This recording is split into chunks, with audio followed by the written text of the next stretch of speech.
Hi, my name is Ana Lilia Raiza. I'm the Director of Community Engagement and Youth Leadership at Community Food Advocates.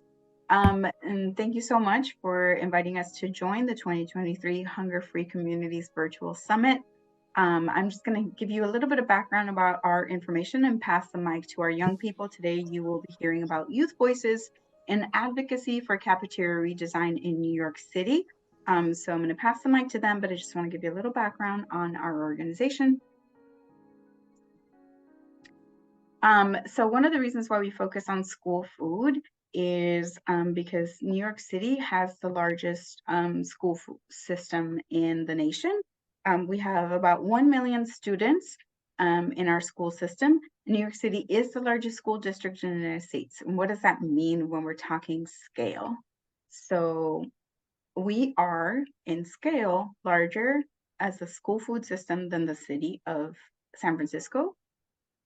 We are larger than the city of Boston, and we are larger than DC. So just to appreciate what school food is doing every single day in New York City, it's basically as if they are feeding an entire city every single day. So we do think it's very important to make changes in this school food system. Again, we're a policy advocacy organization. We focus on high impact public policy that ensures that all New Yorkers have access to healthy, affordable, plentiful, and culturally appropriate foods. And we do think that it's important to center the voices of those who are directly impacted by these systems and by these policies, which is why it's important to have youth voices included in the conversations about school food in New York City. So with that being said, once again, thank you for inviting us, and I'm going to pass the mic to our speakers, Joshua and Sapawana. Hello everyone, my name is Joshua and I go by he/him. I have been a YFA member since the summer of 2022. I was interested in joining because it would be a great opportunity to make an impact within the community that would have raised me. I am a senior at Flushing High School, which is actually the oldest public high school in New York City as a whole. In the future, I would like to major in computer science and to get a job in the software engineering field or a specialization within the field. I was born and raised in Queens my entire life, and I have actually never been out the country, only to several different states within the country. I play for the Flushing Red Devils American football team at my school as a varsity lineman, and I also enjoy training as one of my favorite hobbies during my free time. Sapawana? Hi, I'm Safwana. I go by she, her. I've been a YFA member since the summer of 2022. I was interested in joining because, as someone who's gone entire school days without eating because of dietary restrictions, I didn't want other people to have to go through the same thing, which is why I joined the Youth Food Advocates to help make a change. I am a current junior at Midwood High School in Brooklyn, where I've been born and raised, though I am from Bangladesh. After high school, I plan to major in political science, and in my free time, I like to read. Now, what are our YFA policy priorities?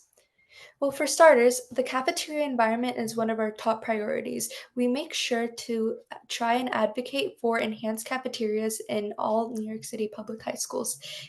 And we believe that the cafeteria environments are extremely crucial to students because it can make them feel more open into going to lunch and into going to lunch. Another one of our priorities is menu inclusivity and flexibility because we want to make sure that the school food menus are accommodating all the New York City students and that no student feels as though their dietary restrictions are unaccommodated for.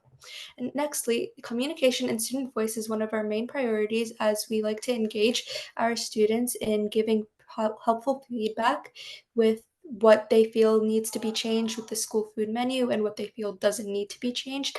In fact, we've partnered with OFNS to help ensure that students can give their voice through surveys. So now, what exactly are we striving to achieve? As you can see here, there are three different pictures and three different descriptions to go by each of them. Inequality, everyone receives an equal amount of support. As you can see, as everyone in the picture watching the game, they all receive in exactly one box. So they all receive an equal amount. In equity, everyone receives the amount of support that they individually need. So as you can see in the middle picture, the taller ones, they don't need boxes, therefore they do not need support. However, the shorter children, they need more boxes, so therefore they will receive the extra boxes. However, lastly, in justice, no one needs any support at all because the issue itself has been resolved because the fence has been made see-through. Now, how does this connect exactly to school food? Every student used to pay a set price for school lunch, which is known as equality. However, later on, students from lower income families began to receive more support in the form of reduced fee or even free lunches in order to support their individual needs, which is known as equity. And lastly, in 2017, from the combined efforts of the community food advocates and the Lunch for Learning Coalition, as well as other organizations, school lunch was made to be free for every student in New York City, regardless of their family's income, which represents justice. Now, equity and justice are the 2 points that we would like to achieve the most. However, justice still stands above all. The difference we can see between justice and equity is that equity strives to work around the issue by providing support to resolve the problem, whereas in justice, the issue itself is resolved, therefore no longer requiring any additional support for anyone. What we must truly strive for is justice where people won't need support as the issue itself has already been solved. Safawana? Now, how come we focus mainly on middle and high schools?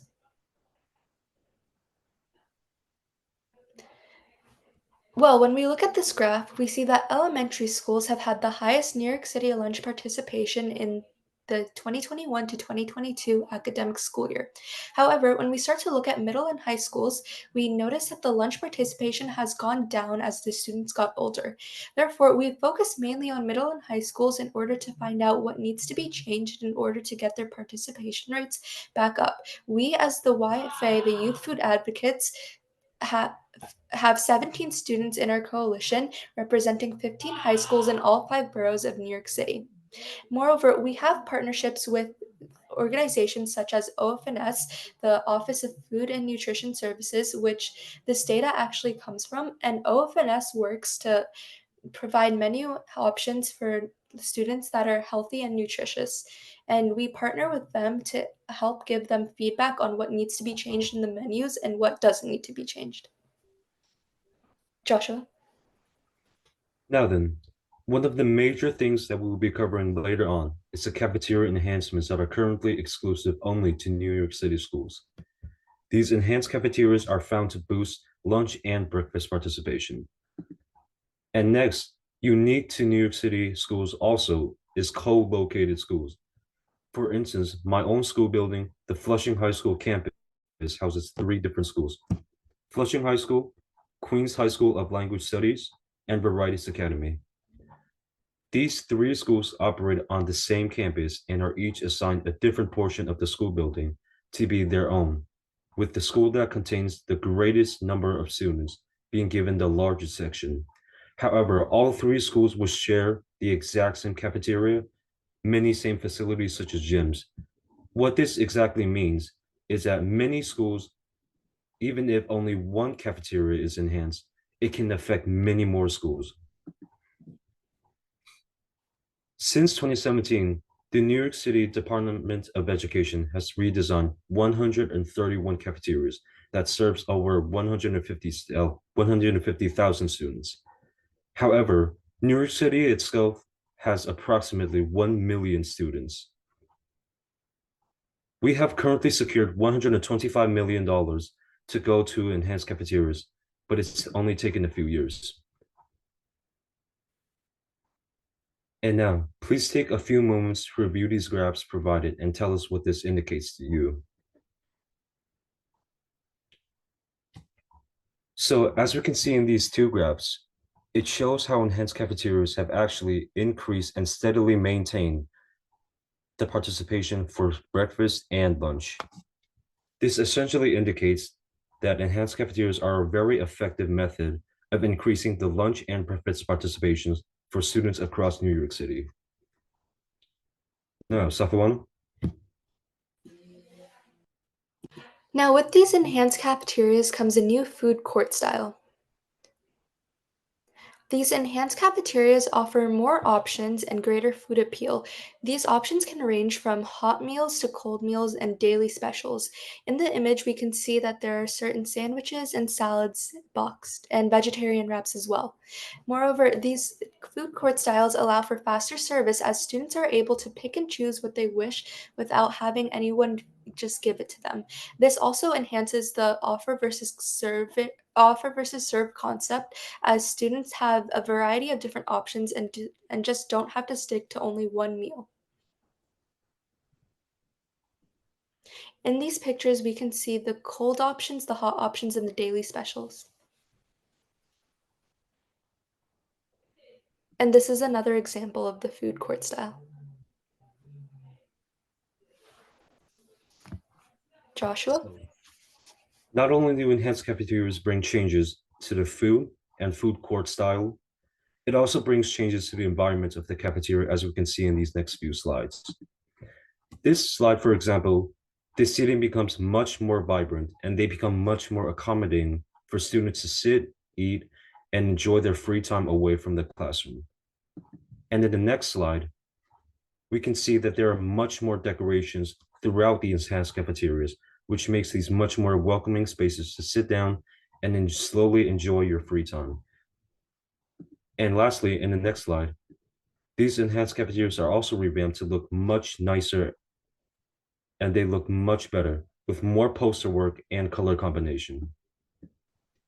And now we will be highlighting some changes at our own schools. Safawana? Midwood High School, the high school that I currently attend, has had their enhanced cafeteria since 2019. In fact, after conducting a survey in May 2023, we found that while 31 students said that before the pandemic they ate lunch around 1 to 2 times a week, after the pandemic and after we got the enhanced cafeterias, we noticed that approximately 14 students eat the lunch food daily and 17 students eat the lunch food 4 times a week, which means that our sample of students dramatically changed their school lunch participation habits before and after the pandemic, which is also before and after we got the enhanced cafeterias. And now I will be covering Flushing High School.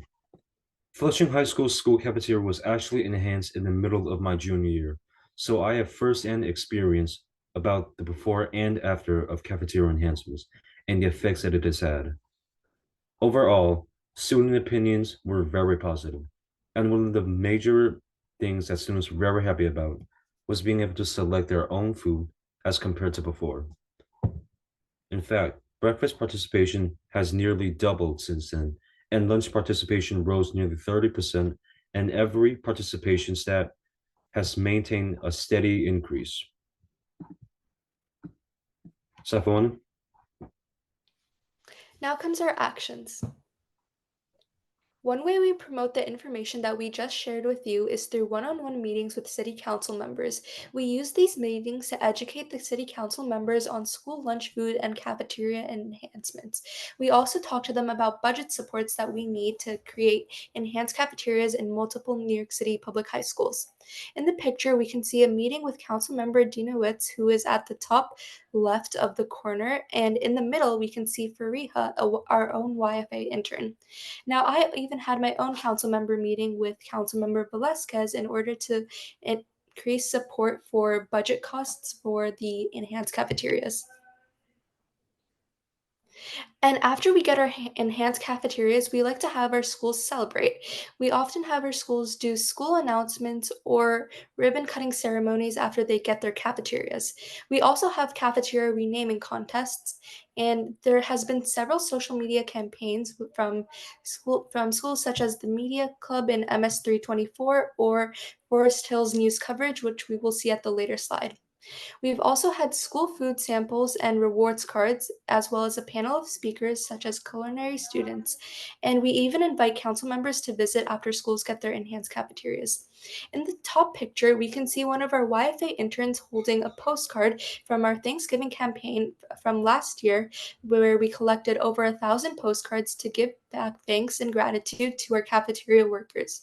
In the bottom picture, we can see that it's taken at Midwood High School, and it was when students provided post-it notes to celebrate the cafeterias coming back after COVID-19.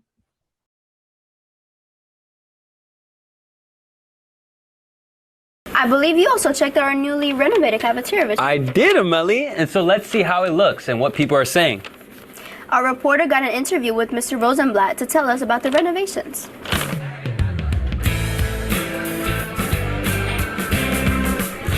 Hi, I'm Richard, and I'm here with Jonathan. All right, so Jonathan, what are your thoughts on the new renovation of the cafeteria? I like it. I like the new benches and everything. I like the multiple options, especially. You know, if I don't like something, I grab another thing. I like that. All right, Sapano, what are your thoughts on the new renovation of the cafeteria? I think it's a cute little new start, and it looks like High School Musical, but it's actually really cute. I think we all need like a new change. Like, it's really good. Like, the LED lights over there are really pretty, and like these like little booths is kind of giving like a cafe, but Like a restaurant. yeah, like a restaurant at our school. I think it's a well set up cafeteria. You got the lights over here. The new setup with the lunch. It's actually it's very modern. It's very modern. What are your thoughts on the new renovation of the cafeteria? I love it. 5 stars. Whose brilliant idea was it to do this? It was Mr. Rosenblatt, right? So we can clearly see from the video that was done by Forest Hills that many of the students were extremely thrilled and happy after their schools got their cafeteria revamped. This is why we believe that it's very important for every high school to have an enhanced cafeteria in order to encourage more students to be enthusiastic about going to lunch. And now, what you see in this slide is our forum that has been garnering support. We have actually gone in and visited multiple student groups in order to promote these letters of support. And we are currently at 29 student leadership group signatures that are supporting our cause. And we are actively seeking for more organizations to fill out a very quick and easy support form in order to show your support. And now, we are currently calling for $150 million in the 5-year capital plan to expand cafeteria redesign to all middle schools and high schools within New York City. This image shows how several of our YFA members are testifying in front of a committee on finance on May 24th, earlier this year in 2023. So far in 2023, we have requested for $200 million for the enhancement of all middle and high schools in 2023, and we have currently secured $50 million of those so far. We're closing the gap of our goal of just $150 million more in funding for enhanced cafeterias in our strive to justice for all students within New York City. And now I would like to pass the torch back on to Anna Lilia. Thank you, Joshua and Safawana. So if you want to learn a little bit more about all the work that we're doing, again, we do have this bit.ly available for you. We have an updated one-pager that explains what the benefits of a cafeteria redesign are, the increased participation. There's also an increase in fruit and vegetable consumption among students in these. We do think that this is an equity issue. Once again, a lot of students just hesitate to step into their school cafeteria environment, and the enhanced cafeteria, hearing from the firsthand experiences from Safawana and Joshua and hearing from other students from Forest Hills, I hope you get a sense of how this is so impactful for students from moving away from that institutional setting of a cafeteria and feeling like this space is something more their own. One of the things that I like to share with council members is that a lot of the times we as advocates see a lot of the changes that are happening in the kitchens. We know that there's a lot of heart and soul being poured into the meals. We know that nutrition is at the center of school food. We know that they're always trying new recipes. Here in New York City, there are taste tests for students, and students participate in the taste test. And unless a meal is receives, I believe, 80% approval from students, then it doesn't go on the menu. So we know that there's a lot of behind the scenes stuff happening in the kitchens to help entice students to come into the cafeteria. But we all know that we eat with our eyes, and the deli style and the cafeteria seating, all of this is signaling to young people the stuff that they're not getting to see in the kitchens. It's signaling to them that there's a change happening. It's signaling to them that they're being heard. It's signaling to them that this is no longer regular institutional food, but that there's a lot of changes coming. So I do think that this model is helping them understand that that the cafeteria is theirs. You can contact us. Again, my name is Ana Lilia Raiza, and here's my email address, and our youth food advocates can also be reached at email address below and at our Instagram. If you don't already follow us, we encourage you to follow them at Youth Food Advocates on Instagram, where we will be sharing all of our updates and all of the work that they're doing throughout the school year.